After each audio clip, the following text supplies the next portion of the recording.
Assalamualaikum warahmatullahi wabarakatuh.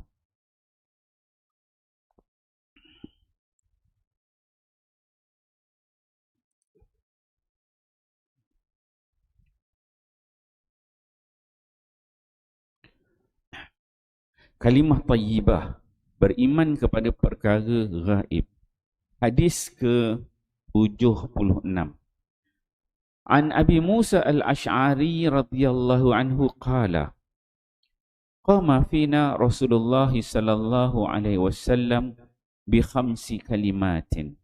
Faqala, inna Allah azza wa jal la yanamu wa la yanbaghi lahu an yanam.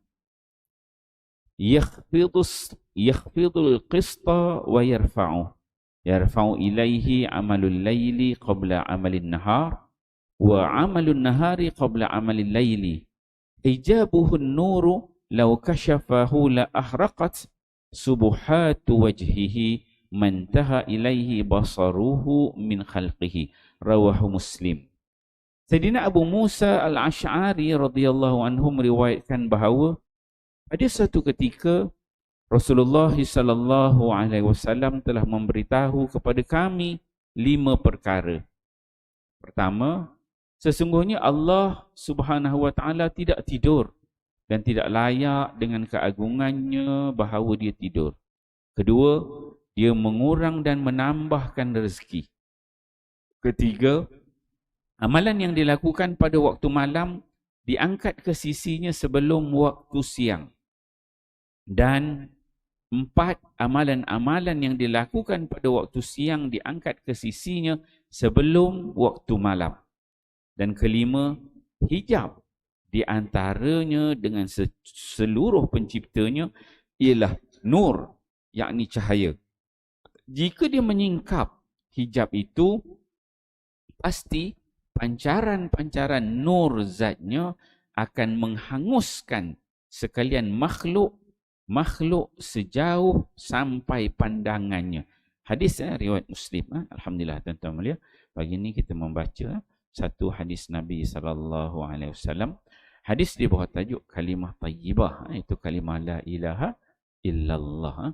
Itu beriman perkara-perkara yang gaib. Hadis yang diriwayatkan oleh Abu Musa al-Ash'ari. Kita pernah cerita Abu Musa ni kehebatan yang ada pada kaum dia al-Ash'ari kan. Pernah ceritakan Ash'ari ni bagaimana sedapnya suara Abu Musa al-Ash'ari ni. Sehingga kan Nabi SAW, kalau Nabi berjalan pada waktu malam di kota Madinah itu, Nabi dikenal, ini merupakan kabilah yang datang daripada Yaman. Kaum kerabat kepada Abu Musa al-Ash'ari. Sebab sedapnya suara yang dibaca oleh kabilah tersebut. Itu kelebihan yang Allah berikan kepada kabilah Abu Musa al-Ash'ari. Dalam hadis ini, Abu Musa al-Ash'ari ini disebutkan bahawa Nabi pada satu ketika menceritakan ada 5 perkara yang Nabi sebut kepada Abu Musa al-Ash'ari. Apa dia 5 perkara itu? Yang pertama kata Nabi, sesungguhnya Allah Subhanahu wa taala, innallaha azza wa jal la yanam wa la yanbaghi lahu ayyanam. Yang pertama, Abu Musa disebut, Nabi kata Allah ni la yanam. Allah Ta'ala ni bukan sifatnya tidur. Allah Ta'ala ni tak ada sifat tidur. Sebab tidur ni merupakan sifat kelemahan. Dia ada pada makhluk. Dia tak ada pada Tuhan. La yanam, satu. Kemudian la yanbaghi lahu ayyanam. Jadi tak layak bagi Allah ni dengan keagungannya dia tidur. Tidur ni maksudnya dia sifat kelemahan. Bila tidur tu dia akan terlepas beberapa perkara. Dan Allah ni layak untuk tidur. Sebab itu kita kena beriman kepada perkara yang gaib. Bila kita faham Allah Ta'ala ni tidak tidur, Allah Ta'ala ni sentiasa memerhatikan kita sepanjang masa.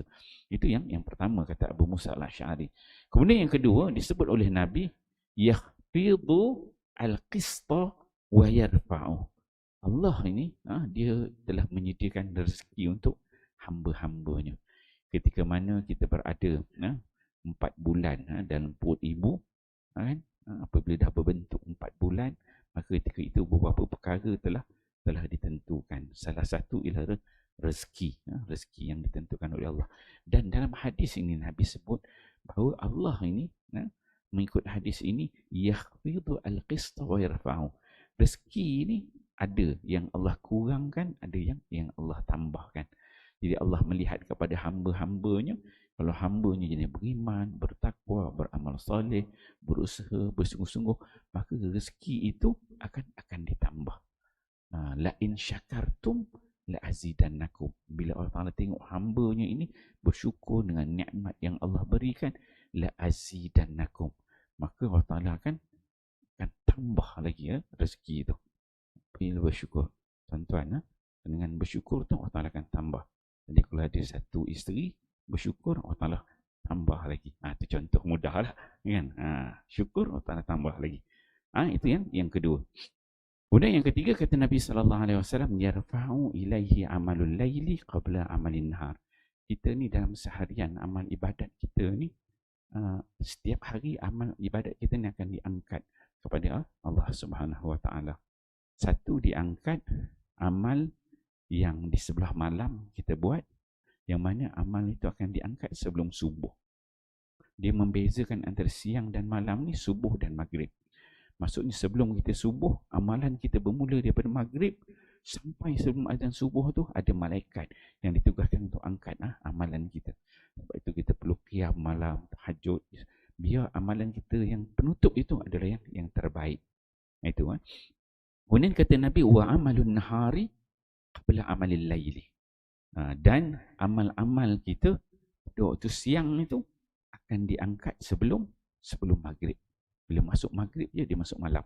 Jadi malaikat ni setiap hari amalan kita ni dibawa kepada Allah Subhanahu Wa Taala. Satu sebelah siang sebelum maghrib, yang kedua sebelum subuh, itu amalan sebelah malam. Kemudian itu yang keempat. Kemudian yang kelima, kata Nabi SAW, hijabuhu nurun law kasyafahu. Hijab di antara Allah dan penciptanya. Antara Allah dengan penciptanya ada hijab yang Allah Ta'ala cipta, yang Allah Ta'ala buat. Yang Allah Ta'ala katakan hijab Allah dengan manusia ni adalah berbentuk cahaya. Kita dengan Allah Ta'ala tu ada bentuk cahaya sebagai hijab, sebagai penghadang.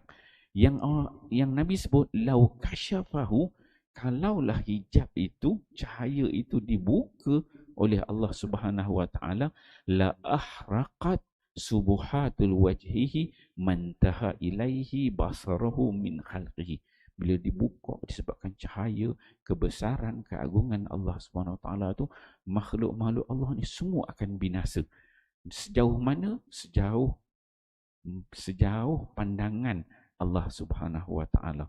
Itu hijab Allah tu bagaimana, nur tu, cahaya tu bagaimana. Wallahu alam. Ni benda sangat kita boleh dengar tapi kita tak tahu nak bayang macam mana. Yang perlu kita beriman. So ada 5 perkara yang disebut oleh Nabi sallallahu alaihi wasallam, yang mana kelima-lima perkara ini dia melibatkan perkara yang disebut sebagai ghaibiat. Benda perkara-perkara yang ghaib, yang perlu kita percaya, kita imani, yang mana bila kita percaya, kita beriman, menjadikan kita ini hamba Allah yang lebih tawaduk, beramal soleh, tidak melakukan maksiat dan taat kepada perintah Allah Subhanahu Wa Taala. Insya-Allah tuan-tuan kita fahami hadis ini, amal dan sampaikan. Wallahu a'lam. Subhanakallah. Illa allazina amanu wa salih. Sallallahu ala Muhammad. Sallallahu alaihi wasallam. Sallallahu ala Muhammad. Sallallahu alaihi wasallam. Ya Nabi salam alaika. Ya Rasul salam alaika. Ya Habib salam alaika. Qala Allah alaika. Allahu Muhammad sallallahu wasallam. Sallallahu ala Muhammad.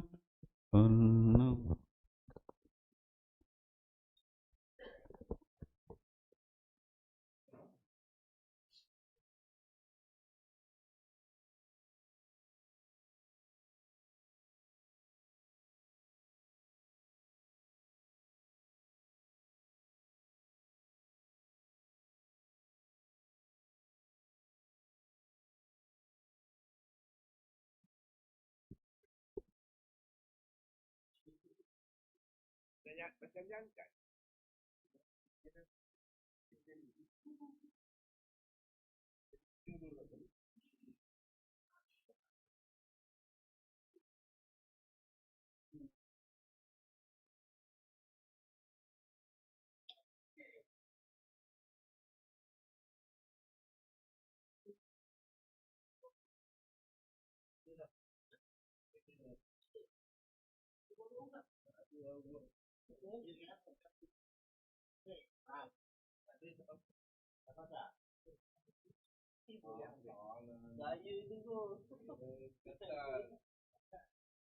Saya itu